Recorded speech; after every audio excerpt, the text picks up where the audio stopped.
An important caveat before we get started here with this juicy panel of these inspiring women, it's important to acknowledge that gender identity is not binary. We recognize that many people identify beyond the constructs of male and female, and it's wonderful to think of the future of marketing and how, as collectively, we begin to self-report as a spectrum of gender, that as marketers, we'll be able to utilize more inclusive gender data to connect with people in a deeper way. That being said, today we're a bunch of badass women up here. So I am so excited to be here with all of you today. My name is Samantha Montanaro, and I am the co-founder and CEO of Toketivity and Toketivity Creative. Toketivity is the world's largest community for cannabis-loving women, and Toketivity Creative is an agency that amplifies equitable brands in the cannabis and plant medicine space. Panelists, I'm excited to have you. Why don't you introduce yourselves? Hi everyone, my name is Justina Rose, better known as Funnel Queen. I recently earned that title, having the fastest 2 Comma Club award done in 19 hours. We hit over $1 million and shut down ClickFunnels, shut down Stripe. Everything was insane, and everything's just been growing from there. I own an agency, like I said, called Funnel Empire. I specialize in the development of custom sales funnels. I do copywriting, media buying, everything basically, but the goal entirely is just to help entrepreneurs build impactful brands for themselves and really spread positivity in their messaging with the world. Hi everybody, my name is Dawn Sinkula, and I am the CEO and founder of Digital Dawn. We are an e-commerce marketing agency that helps women grow and scale online. We primarily work in the health and beauty industry with women who are looking to grow and scale their purpose-based businesses. We're a full-service agency. We do paid media, Instagram, Facebook, TikTok, Google Shopping, YouTube. We build Shopify stores, and we also do email marketing. Excited to be here. My name is Nefertara Best. Friends call me Neff. It rhymes with Jeff. I am the co-founder of 2 public relations agencies. One is called Pride Public Relations, and the other is Mosaic Strategic Communications. And we offer services similar to those here on the panel. We do multicultural strategic communications. We do paid media advertising, social media management, creative and graphic design. So excited to be here too and part of the conversation. Well, we have some amazing women on this panel, but my name is Nicole Zeno. I am a serial entrepreneur. I started in the music and tech spaces, both industries very male-dominated. I have created, bought, sold, and had investors in multiple companies, and now I own and founded Clever Cow Media. We come at marketing from a more business strategic standpoint. We come into companies, small, medium, and startups that need help from a CMO type level, CSO and CTO level. We build the strategy, we execute on that, whether that's in-house or bringing in vendors, and we help the executives by having one budget, one strategy, one brand consistent, moving towards goals for growth. Wow. Let's give a round of applause to all of our panelists here, first and foremost. So honored to be here with you. So let's dive into this. According to a recent article by LinkedIn Marketing about gender and racial equality in the marketing industry, in North America, the gender split for marketing roles features really strong female representation in comparison to other industries. New data shows 60% of professionals occupying the marketing space are women. 53% are at director level or above, and 59% at managerial levels. This is amazing, right? It's looking way better than a lot of other industries. Here's the thing though, although there are more women in leadership roles in the general marketing industry, there's still something interesting happening. When we're looking at the marketing workforce, of 100 men who advance in the workforce into a managerial role, 80 white women advance, and only 58 black women advance. Furthermore, women are 18% less likely to even apply to the jobs after viewing them. So what is going on here? I'm excited to hear from these ladies and to talk about what is getting in the way of women climbing the ladder of success, and going for the job that they want. And furthermore, we definitely need to explore the intersections for women of color and specifically Black women. What is happening here? Does anybody have any initial thoughts? I know I have a lot, but I'd love to hear from anybody who wants to jump in here. I'll jump in, and thank you for doing all that research. I love data, so those are good data points. As a Black woman, I can say that the information you shared, I see it as an opportunity, right? So that means that we have some room to improve. I think that from my own lived experience, we're very intentional about building a team that is diverse. And our clients expect that from us. And so I think that diversity, like anything else, like marketing, like scaling, you have to be intentional about it, right? And unfortunately, it doesn't always just happen organically. Everyone has different networks and different circles, and when it comes to those HR decisions, I just think that we have to be very intentional about building teams and building teams that reflect the communities we live in and reflect the clients and the folks that they're trying to serve. And so it does take effort, and just like anything else, if you can't do it on your own, bring an expert to the table to help guide you through that process. But I'll let the others chime in. I love that. Yeah, I definitely want to kind of piggyback off the intentionalness that is required for female entrepreneurs. We definitely have a disadvantage sometimes of being looked at as women. We're creative, but maybe we're not so directive. And so we definitely have to be intentional, like what she said. But one of the major things that Dee Dee Wong has taught me is that you really have to work with companies that you emotionally and morally can connect with. So if you are speaking with a company and you are surrounding yourself with a group of business owners and you feel like they're treating you like you're beneath them, that is not an agency or a business or people that you should want to work with ever, because that's not going to be what's contributing to your success if people are always looking down on you. So you need to show up knowledgeable and capable. You guys are all here, so you are knowledgeable and you are capable. So when you are presenting yourself in front of a new opportunity, show that. That is your time to shine.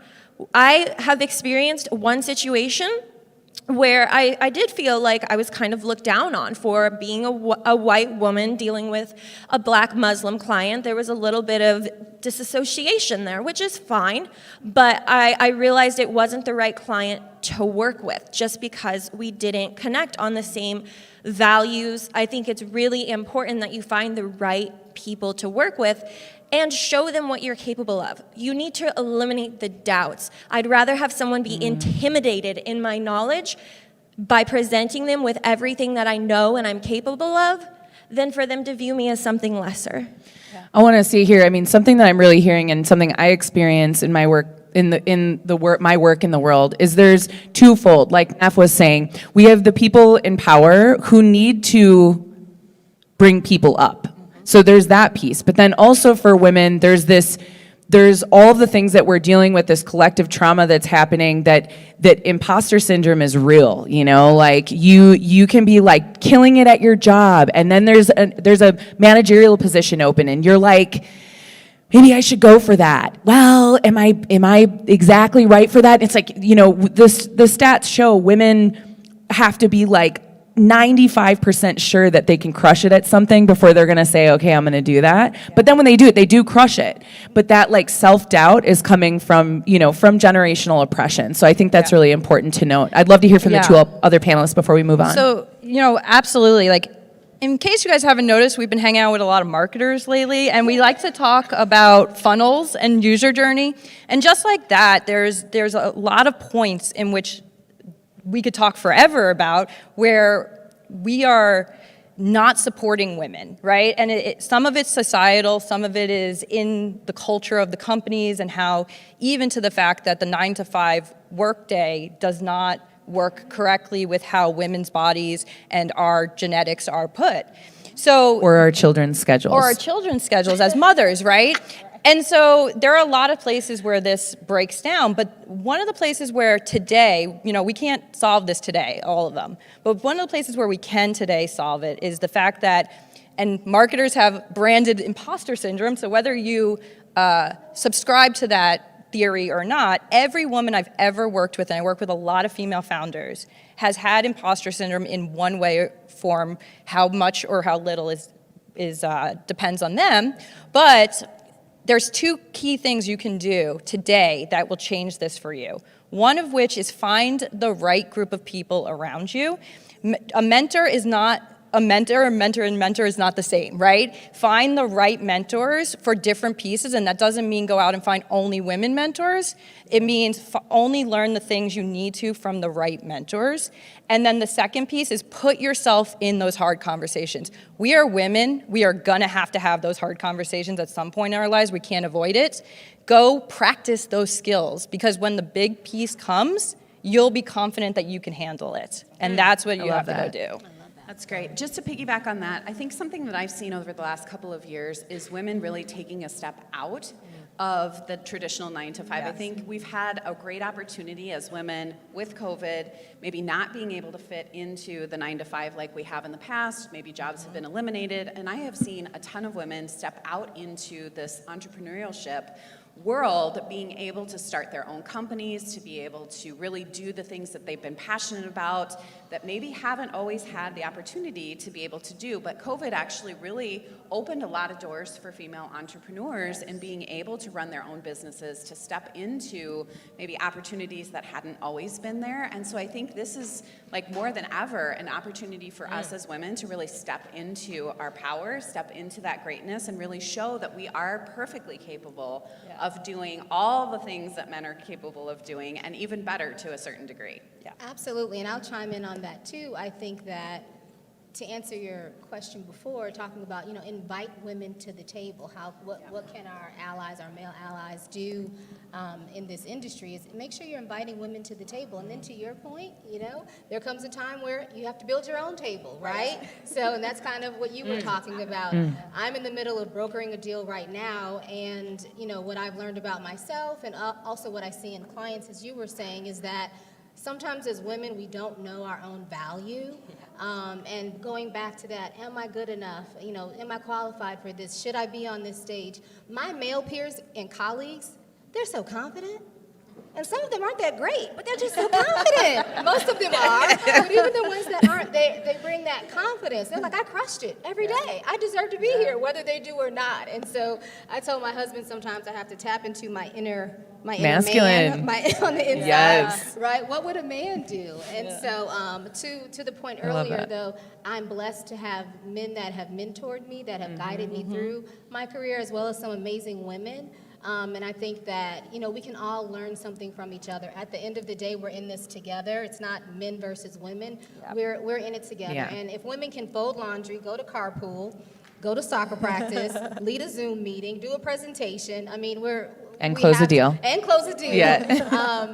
We have to give all ourselves in an hour. All in an hour. I learned that during COVID. Hey, I love this. Okay, while cramping. I want to keep going here so we can get through these couple questions. That it's true. There's no doubt women are amazing. And speaking of how amazing women are, those organizations that do empower women are seeing the benefit. Diversity equals profitability. The numbers speak for themselves.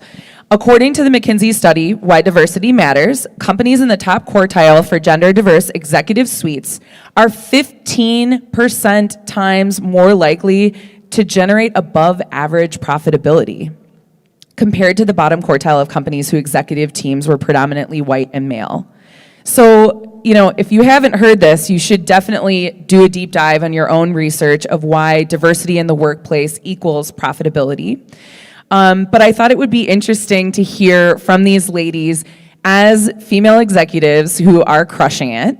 Let's share some of your secrets. What are some of your secrets for success? And I want to start off by saying, with my company, we take a matriarchal approach to everything. And I find that when you start looking at people as like everybody has one life, I think this is something that women bring to the table, actually, because we are the nurturers, we are the mothers. We brought the men onto this planet by choosing to have them.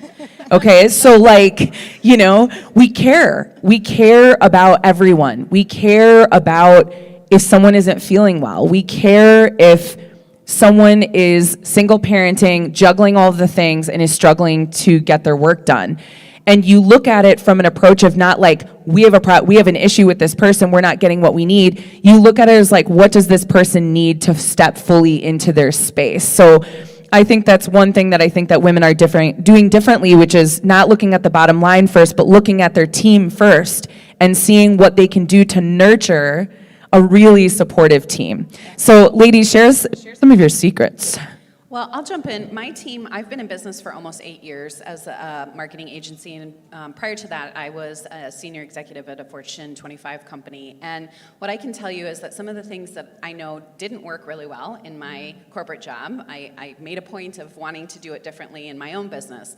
And one of the things that I think has been really critical, my team's been with me, a lot of them since the get-go. And for anybody who runs their own business or who has a team that's virtual knows that that's pretty unheard of having a team that will stay with you for years on end. And I think that's because, to your point, we do a lot of the nurturing. We talk a lot about what it takes to be successful on the team. We do have a diverse group of people. It's not just women, it's not just white women, and it's a combination of different points of view, a different understanding, and then using that to really make informed decisions. So not only is it just the nurturing piece, but it's also getting different viewpoints from different people on the team and letting their opinions be heard. I think that's so important in any business, female run or otherwise, to make sure that your teams have a voice in how, it might not always be executed that way, you might not always do all of the things that they recommend, but at least having a voice and being able to be heard, I think is something critical for my experience, and has always been something that my team has kind of talked about as a benefit of working with us. Yeah, and I want to bring up a few other facts there. So that stat is huge, right? There's more revenue is being brought into companies who are diverse. But there's two stats that go with that stat that generally get overlooked around women. And this is from more of a business and investor standpoint, but whenever someone comes up to me and says, oh, well, women are pretty much equal, we've beat this, and this happens to me on a weekly basis, I give them these two stats. The first stat is that women-founded companies are only getting about 2% of the venture capitalist money out there right now. And if you're saying, okay, Nicole, well, that's not a diverse, it's women-founded, companies that have at least one woman founder or someone at that level is only getting 17% of the capital out there. So one of the things we really have to think about is if women are hitting challenging points at every step of the way, how are they building these companies without money, right? Like without support, without capital. So the biggest piece that I think we have to talk about is how are we building support systems, not just, we need to realize that, we need to realize we're women. Yes, we are different from men, but we have things that we can make, that we can bring to the table that we should be helping each other with and bringing each other along for the ride and investing in each other's companies, so. For any guys out there that are investors, don't just invest in people who look like you. Yeah. And you can find places like Golden Seeds, which is helping women learn to invest and is helping bring men into investment situations. And one last piece, and I know I want to get to the rest of the people, but one last piece is that we're asking women different questions at these levels. So men are being asked about the revenue streams, the idea, the market share, how are they going to spend the money? Women are being asked about families, emotions, and how they feel their skill set will be able to be handled in a managerial area. Think about that for a second. I just wanted to hit on what you said about don't just look for the people who are like you. Because when I was starting out, I accidentally fell on success and got a little bit cocky and thought I knew everything. And as I was scaling, I couldn't handle the workload and was like, okay, I just need to find another me. I was like, there has to be another Justina who knows everything I know that can do it perfectly. And I tried to find it. First of all, there's nobody just like you. Second, it was actually the diversification on my team that I needed to scale, bringing in different people who have different lifestyles, who had different upbringings that are able to speak in a different way and communicate in a different way than I ever could. And when I started looking at this content, I was like, okay, I might have not been able to say that. And it kind of humbled me almost. And I was like, okay, I see the value in bringing in different people. I have team members in Indonesia. I have team members here. I have them all across the world. And it's so incredible. And it's been a major element of my success to have so many different viewpoints on an international level.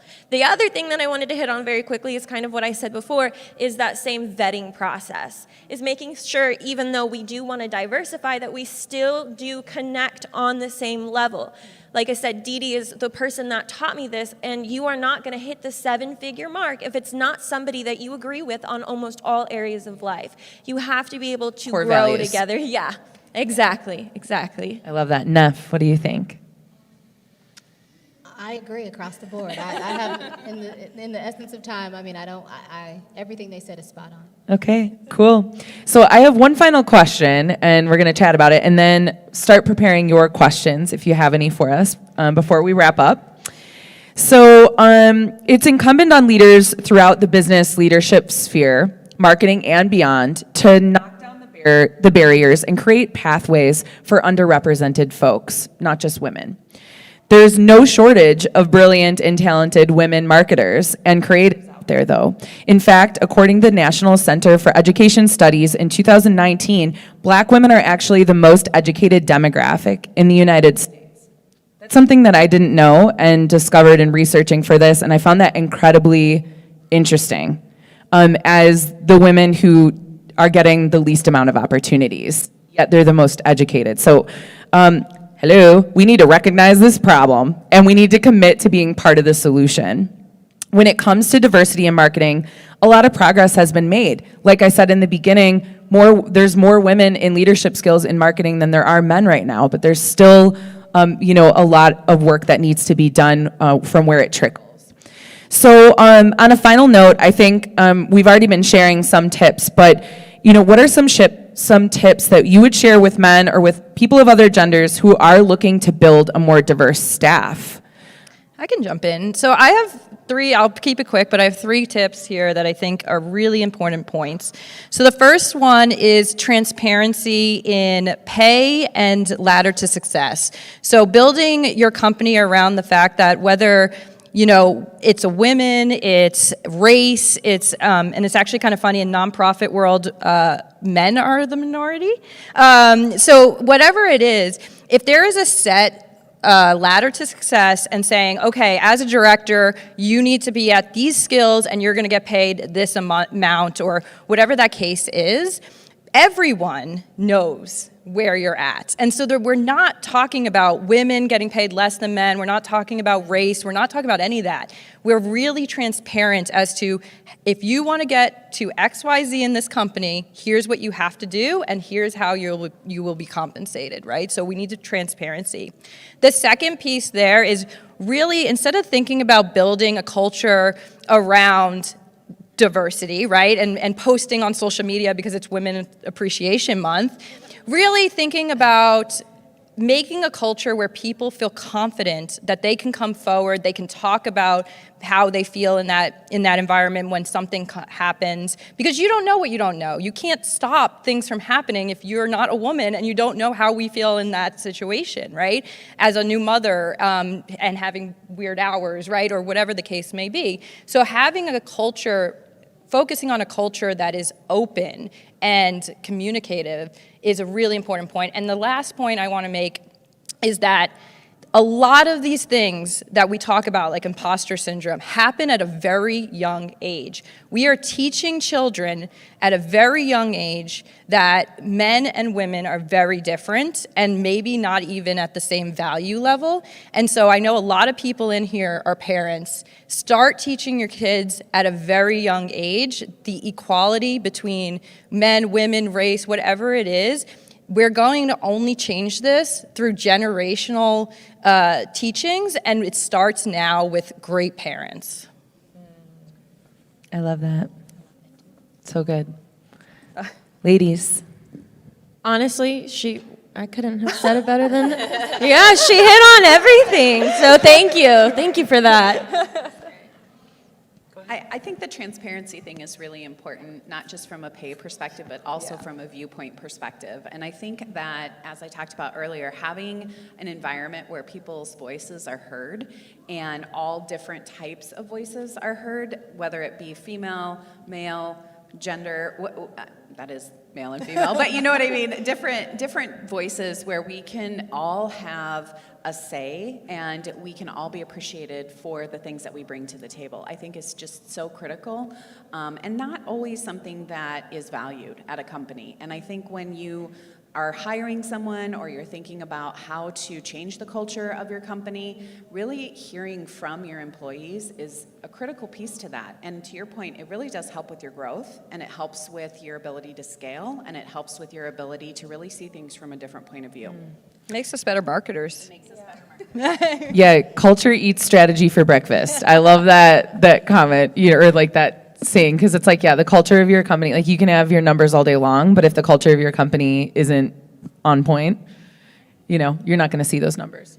I agree in asking the right questions, right? So we just did some employee focus groups for a credit union in South Carolina, and just gathering that honest, candid feedback from African American and female employees. And I think sometimes we try to come up with solutions without asking the right questions. And so if there are women within your organization, maybe sit down and have some candid, honest conversations about their experience, about what's going well and what's not, and what some future opportunities might be. I also think it's important to meet people where they are. A lot of people do talk the talk, but it's important to walk the walk. If you want to have a more diverse staff, then you can't continue to communicate within the same silos, right? So how do you go to communities of color and engage, meet folks where they are, and start to build those relationships so that when you do have an opportunity that comes up, you have a network that you can plug into that can bring you some of those diverse and extremely qualified and educated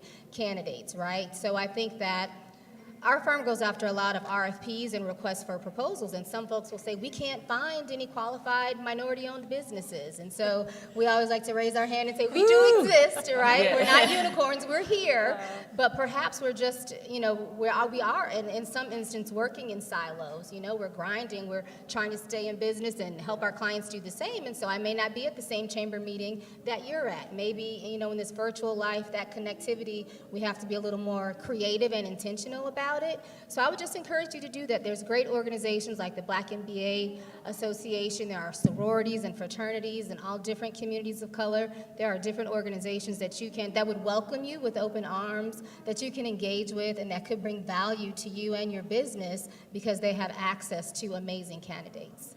I love that so much. If you aren't creating the container for growth, if you as a leader are not admitting to some areas where maybe you need to learn more or need to be open to, like they were saying, you're not going to see those candidates. I mean, frankly, a Latina woman who is highly skilled in her department and is looking for an equitable workplace that she can feel really good in her role is frankly not going to even want to apply to a certain company if they don't have certain DEI practices. And DEI, if you don't know, is diversity, equity, and inclusion. And I wanted to note as a final thing, there's lots of consultants out there as well, and folks who are doing this work of helping companies diversify their culture, and asking the right questions, being willing to put yourself out there of I would love to have a more diverse company. I'm not sure really where to start. It all starts with that vulnerability of admitting that you don't know everything. So, And I think too, even personally, right? And that was something I was talking to my husband about. I was like, I need a Latino friend.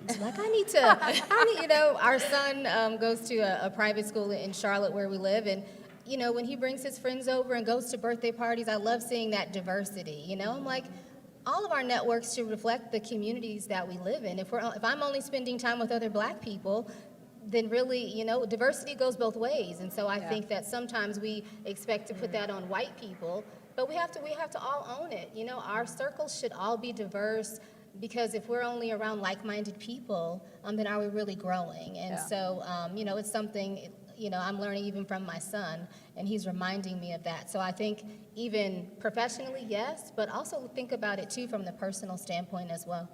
And also as women, like take a moment to realize your value. If you are at a company that is not supporting you or not supporting the diversity or where you want to be, take a moment and put your resume out right now, like literally, because there are plenty of jobs out there and there are plenty of companies out there that are doing the work and they're putting the time in, and you deserve a job, or even in your personal life, a community that supports you, and feel comfortable being able to do that.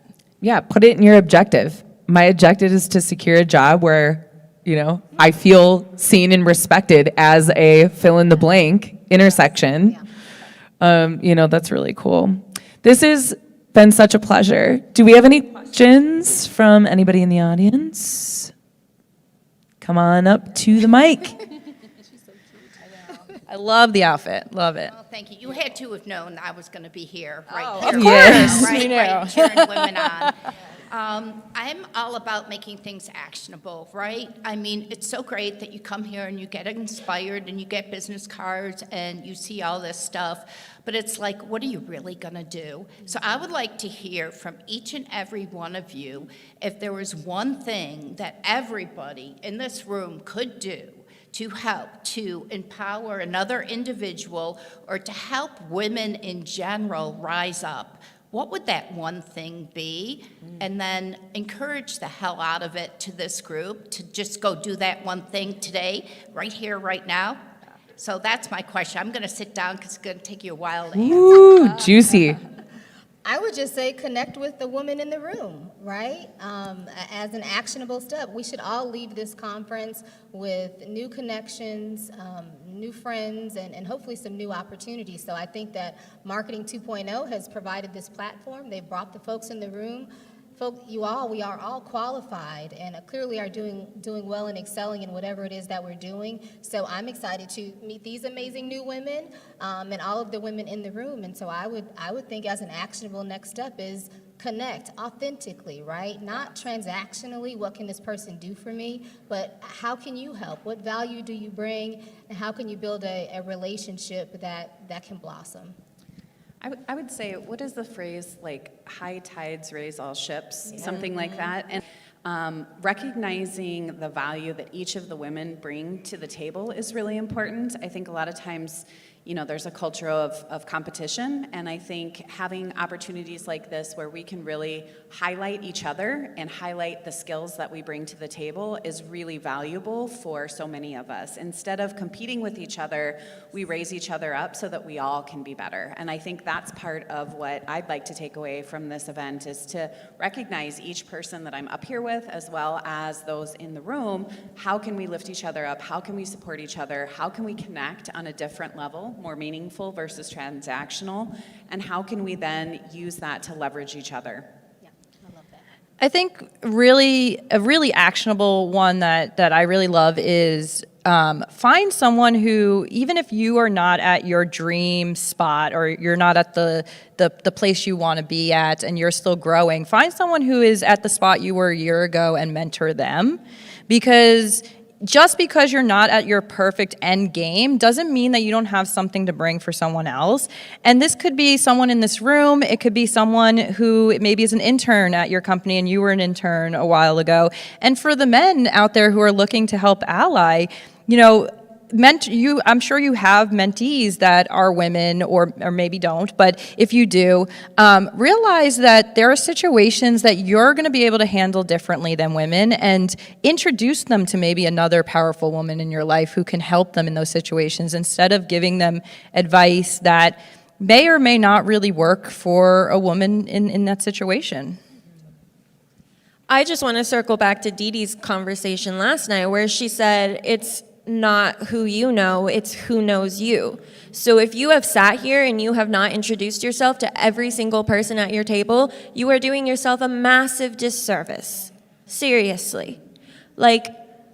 you should be looking at these people as new friends, cultivating these relationships, and then from there, see how you guys can provide value to each other. Because you never know who they're connected to that they can connect you with. Like you're saying, like who you can reach down to or who you can reach up to.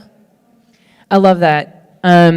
All really great tips. And for my advice for all of you today, one thing that you should do is ask yourself a question as to how you tap into your own femininity and your own masculinity. All of us have the polarity happening within us. It's true. And I think we're at an interesting time where men need to tap more into their feminine side. It's okay to have emotions. We all have them. And women need to tap into their masculine side and be like, I am worth it, and I am confident, and I deserve to be here. And it goes two ways. So I think when you start to open up that conversation inside of yourself, you start to see people differently. Wow. Any I think other that's all we got. questions? Another question? Hi, guys.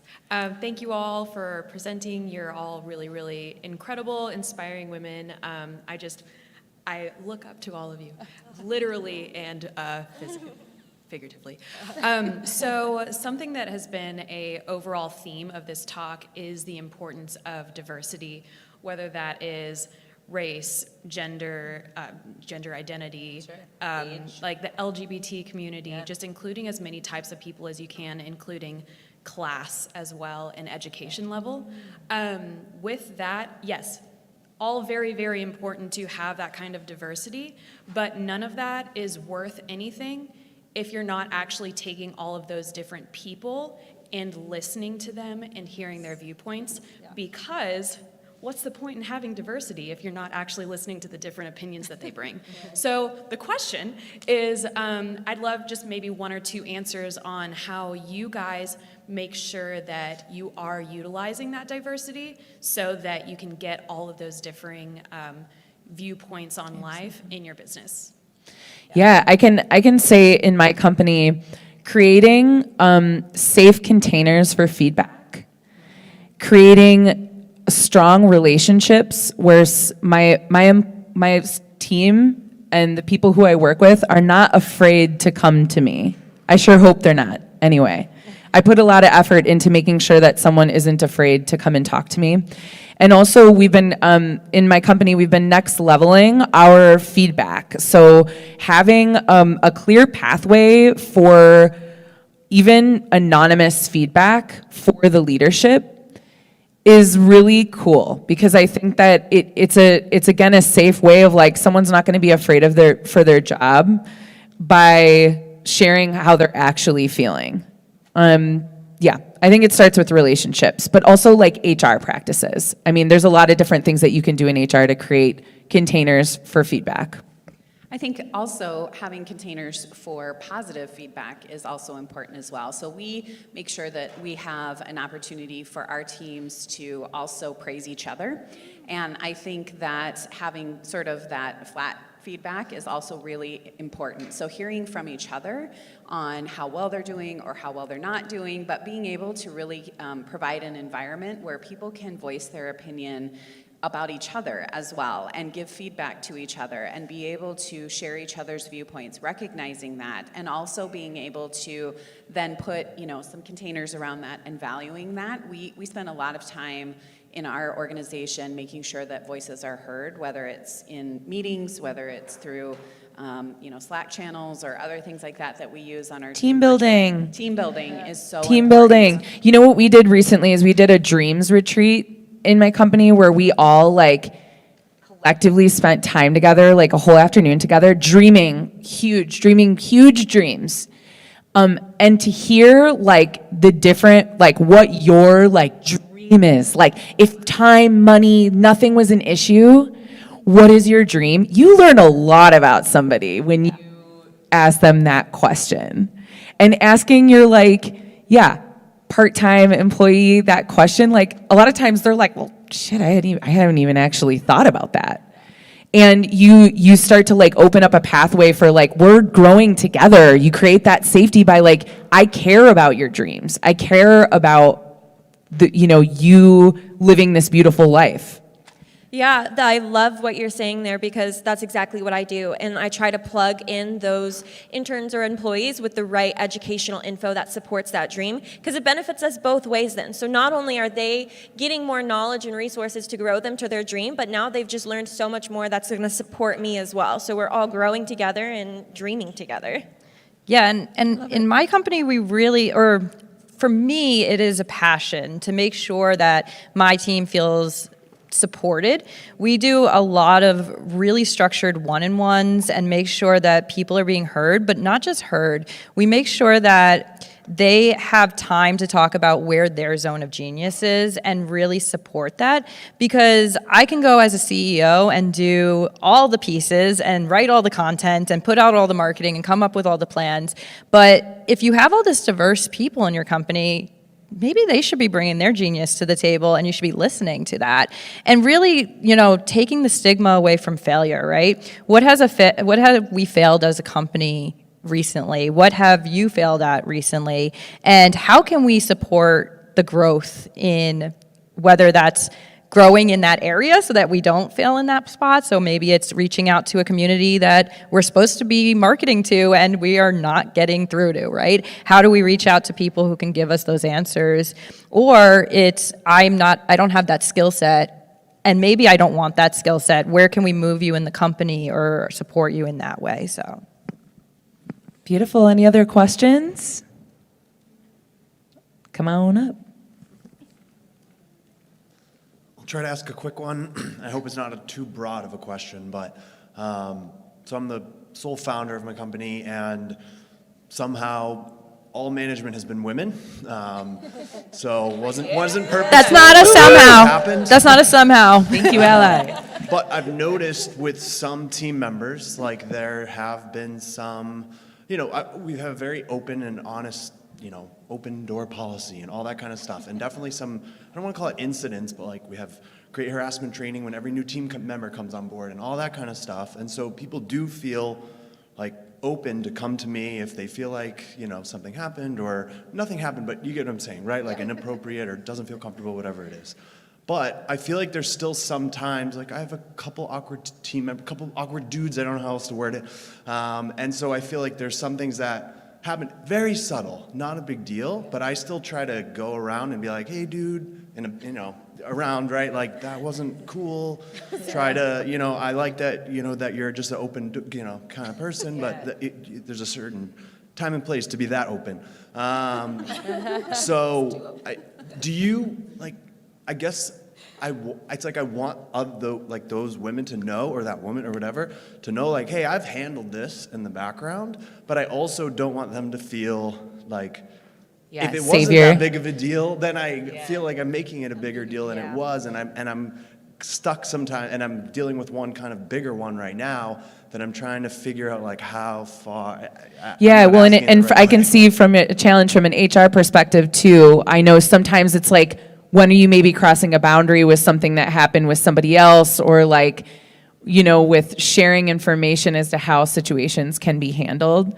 I love your question. I think that the nuances of a new way of doing business, which is a new way, is having very diverse teams. That is new, by the way, in case everybody doesn't realize that, is figuring out the the nuanced approach to things. So I think you're doing the right thing by addressing it. I think that maybe just having some sort of reassurance practice that's happening throughout. I mean, I'm going to assume that the women on your team are feeling supported and that they trust you. Maybe in regular trainings or something, just addressing this and being like, hey, at the culture in my company, if I witness a microaggression, I want you to know that chances are I'm going to come up and like chat with you about it, because I think it's really important that everybody on my team feels safe and heard. And the microaggressions are actually where we're at, as being like the things that you're like, oh my God, I can't take this anymore. It's like the little things. It's not even I'm not being asked out on a date, but it's like these little aggressions constantly that drive someone crazy. So like setting a precedence of like, hey, this is how we do. I'm going to talk to you about it. I welcome anybody, if they are witnessing things or if something happens to them, to come to me. If I witness something, I want my team to know that chances are I'm going to mention something to that person. And it's like you said, in a way of like, we're all human, we're all growing. People make mistakes. Sometimes we're so caught up in our situation that we don't even realize that we're making a microaggression to somebody, or that we don't even realize that we're offending somebody. So giving people the benefit of the doubt. I think the fact, sorry, We all jumped in. Right? Lots of thoughts, I love it. I think the fact that you're addressing it, first of all, is number one, right? The fact that you recognized it, the fact that you're addressing it. But I would also say that you're human as well. And so not necessarily understanding how to handle every situation is a normal response to not knowing how to handle every situation, right? So I think there's also a lot of resources and tools that are available to CEOs out there, men and women, that you need to educate yourself on what's appropriate conversation to be having in those situations, what's appropriate to not be sharing with people, how to handle and address. And a lot of people do it only after they've had a situation. And I would highly recommend that you spend some time finding a resource available to you that can help train you and educate you on those types of conversations to have if you haven't done that already, because you can get yourself into some really sticky situations, both female and male, having conversations or not having the right conversations, blowing things out of proportion, not handling them well enough, all those different things. And it's a really hard way to kind of go after business if you don't have some education behind you or some support tools that are available. So I would just encourage you to not think that you have to handle it on your own or that you should be handling it on your own, but find someone who can help mentor you. Or there's different resources or educational tools that are out there. 15.5 is a great one. There's other places that I know you can get HR resources that really help CEOs with those kinds of conversations. Because it was something, because we're 100% remote, and so we've always been, and so you think, So am nothing I. could happen in a remote company. It happens in a remote company. It happens more often than you think. When I started researching it, I was like, oh, wow. And you're not alone. So that's the good news. Yeah. I don't know what you do in your business, but I know for me, I do PR, I do storytelling, HR, not so much. So I totally get it.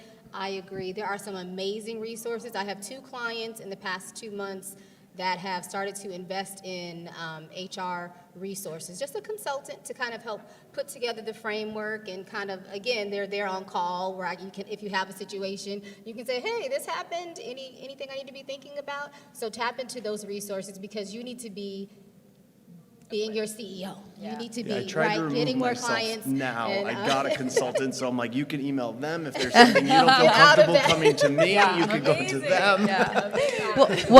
Well, and first off, I want to thank you for even thinking about it, right? Like you're building a company that clearly cares. And so, everyone here who's listening to this, who came to this talk, right? You guys are clearly thinking about it and nobody's going to be perfect. None of us are. And so first off, to thank you. But second of all, what I find really helps too is really set core values in the company.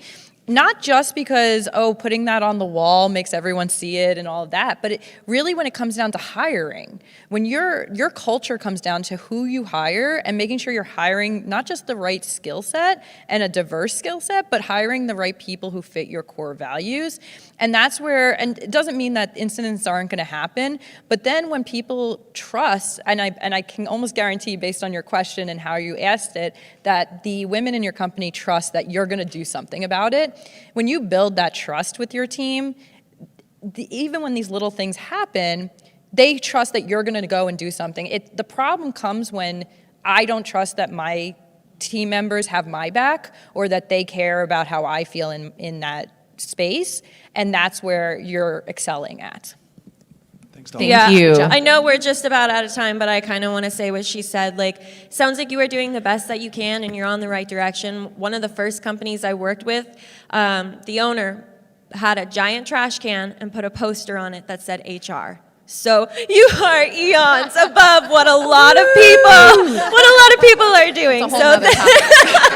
So thank you for what you're doing and for the respect and looking out for the people on your team. And I'm sure that they can feel that energy. You don't have a trash can. So Thank you so much, everybody. This has been such a pleasure. Please make sure to follow and support all of the ladies up here. Yeah, thank you so much, everybody. What a pleasure. And thank you to Marketing 2.0. I will say this is one of the most diverse conferences I've ever been to. It's been really beautiful to meet all different types of people. So thank you for the effort in this conference to begin with. And we will see you all soon.